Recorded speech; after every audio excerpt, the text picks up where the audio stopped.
for the road noise and the wind.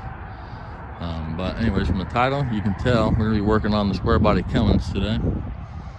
Gonna be working on the steering part of it. I already have installed a few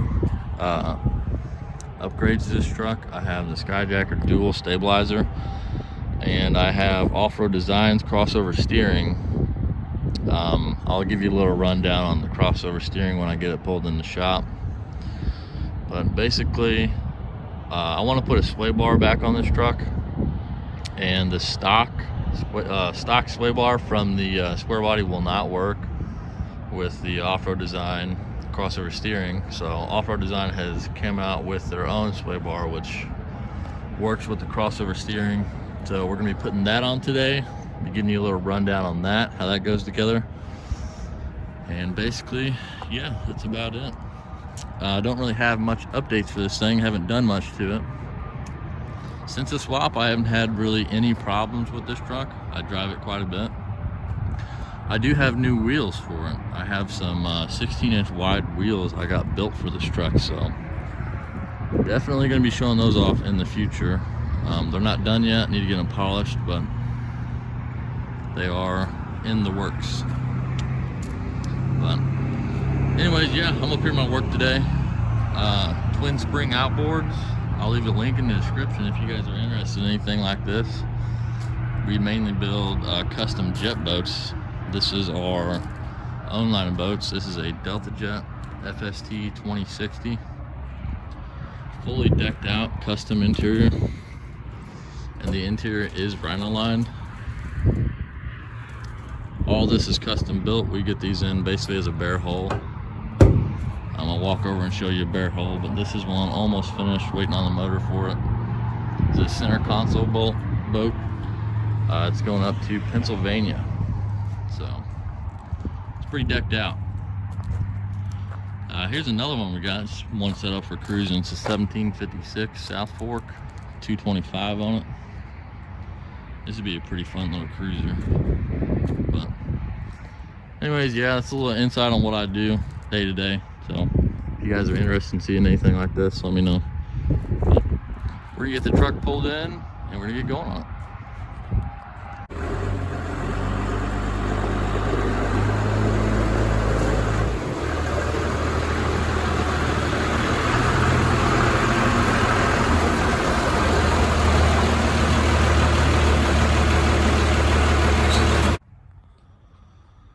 We got the truck in the shop. So this is the kit that I ordered. This is the off-road design 73 to 87 sway bar kit that works with crossover steering.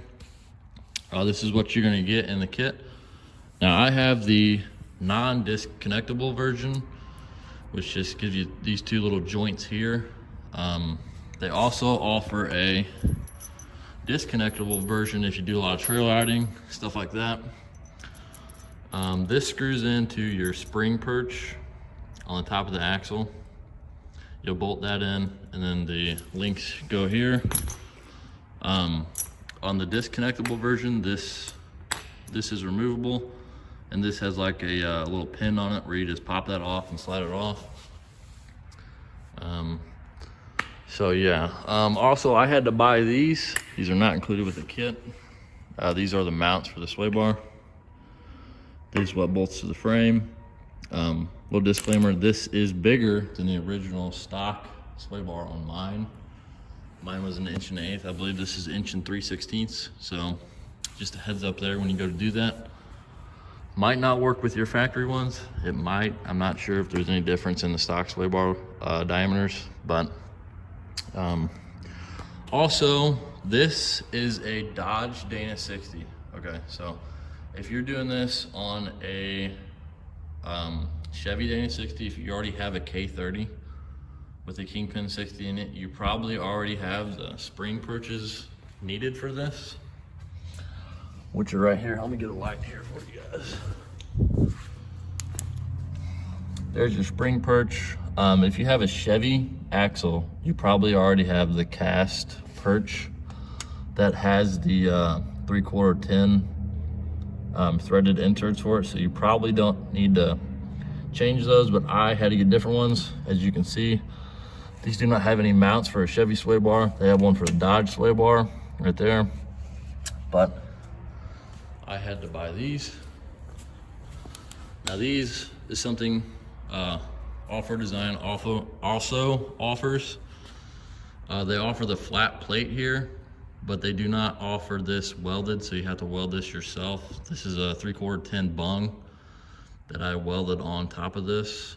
So I bought this in 2 pieces, welded them together for left and right side. They do offer already welded ones, I believe, for the Chevy, but for the Dodge, you gotta weld your own up. So just a little disclaimer there so you guys know. But let's talk about this crossover steering real quick while I got it in here. I didn't go too in depth on my last video, but basically, when you order the crossover steering for a Dana 60 kit on these trucks, you're gonna get this top of the knuckle, that bolt plate there, which is what this steering arm bolts to. It replaces the kingpin cap. So you're gonna have to put that on, and of course your crossover steering motor. And then, as far as this goes, this is where it gets kind of tricky, because you have to order a 2-wheel drive GM square body box, steering box. And the reason for that is your 4-wheel drive ones, they have a pinch nut here, where this has a like a castle nut. It's got like it has the bolt where it's supposed to have like a pin through it, like a castle nut. So you need that arm to come down and have the bolt on it for this setup. So your 4-wheel drive boxes will not work. You need the correct year of your truck, and you need a 2-wheel drive box. Other than that, it's pretty simple, pretty straightforward. So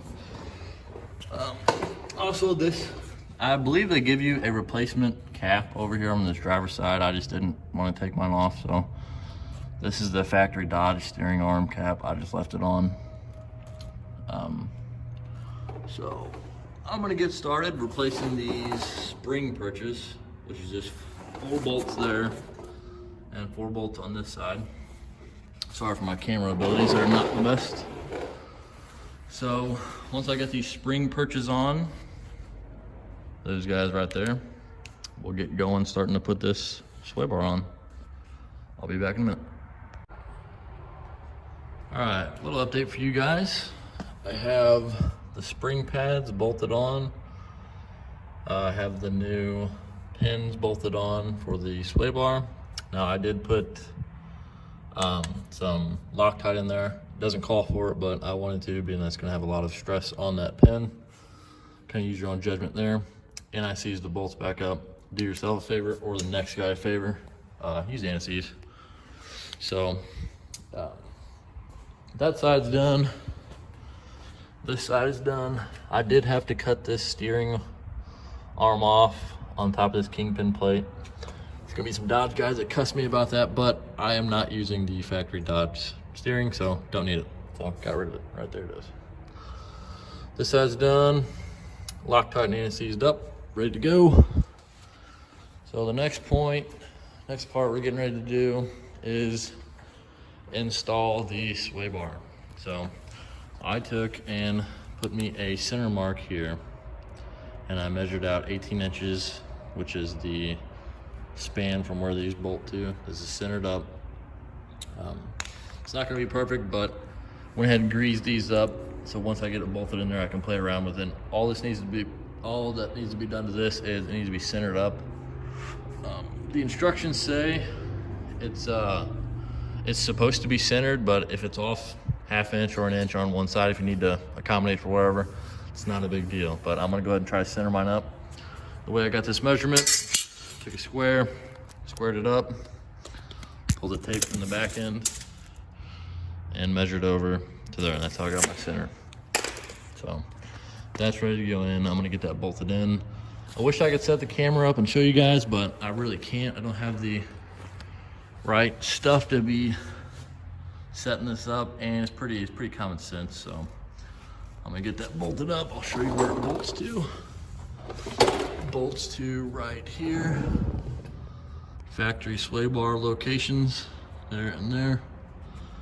And then it comes over to them pins and bolts onto those. So once I get this thing hanging in here, I will come back and show you guys the final adjustments and we'll go from there.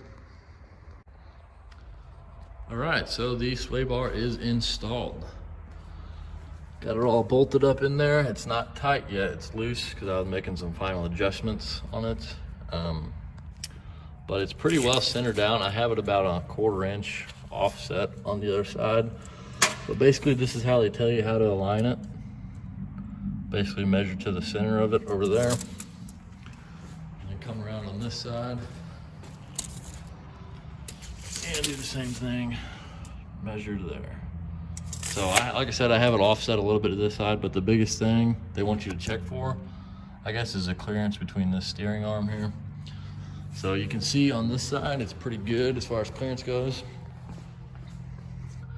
No really problems over here to worry about, but the only thing that somewhat gets close is this steering arm. So you're definitely gonna wanna check this after you get it bolted on. So it's full lock to the right, and to the right it's pretty good. Let me bring it back over to the left here. It's hard to do with one hand. All right, let's full lock to the left. And like I said, it's pretty close, but there is about a 1/2 inch gap there. I can fit my fingers down through there. So I'm gonna call that good. I'm going to finish up tightening this. Got a few more things to put some final adjustments on. I'm gonna tighten it. And then I guess the next video of this thing, I'm gonna go ahead and bring it out and I'll try to get you guys set up in the cab and we'll go for a little ride in it and make sure it's all right. So I will see you in just a minute. All right, got it all put back together, tires on, torque down. There was one thing I forgot to mention when I was putting this together. Is nothing major, it's just these little clamps here. Make sure you put those on after you're done. Just push them up tight against the bracket here. That just eliminates any possible side-to-side movement of this thing. And it does call for red Loctite, so make sure you put that on there. And then torque those to 14 pounds. And other than that, we are ready for a test drive. I'm gonna set you guys up here. Hopefully in the cab somewhere. I don't know if I have a spot in there or not, but we'll figure it out.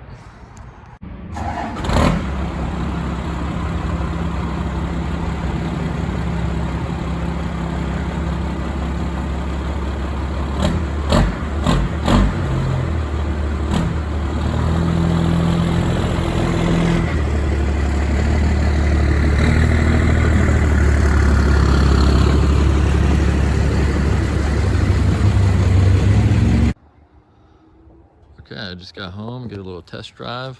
Wasn't able to give you guys a ride along because I do not have the right camera equipment. I'm hoping to get a GoPro pretty soon. But other than that, I do highly recommend this. If you guys are having any kind of play in your steering or whatnot, I mean, even if you're not, this is a very worthwhile upgrade for any square body with the crossover steering. You don't need this if you don't have crossover steering. You can just use the factory sway bar, but I highly recommend this if you use Offroad Design's sway bar kit. So with that being said, I hope you guys enjoyed the video. I hope this helps somebody out that are looking to do this upgrade or contemplating it. I would say go for it 100%. If you trail ride a lot, I would recommend getting the disconnectable one. If not, I just drive this on the road and tow with it every once in a while. I got the disconnectable, or the non-disconnectable, so I definitely recommend it. So with that being said, hope you guys enjoyed the video. Like, subscribe for more. We'll be doing more videos on this, especially one on this one very soon, on this Duramax here, 2005. Quite a bit of upgrades done to it, so if you guys want to see this, let me know.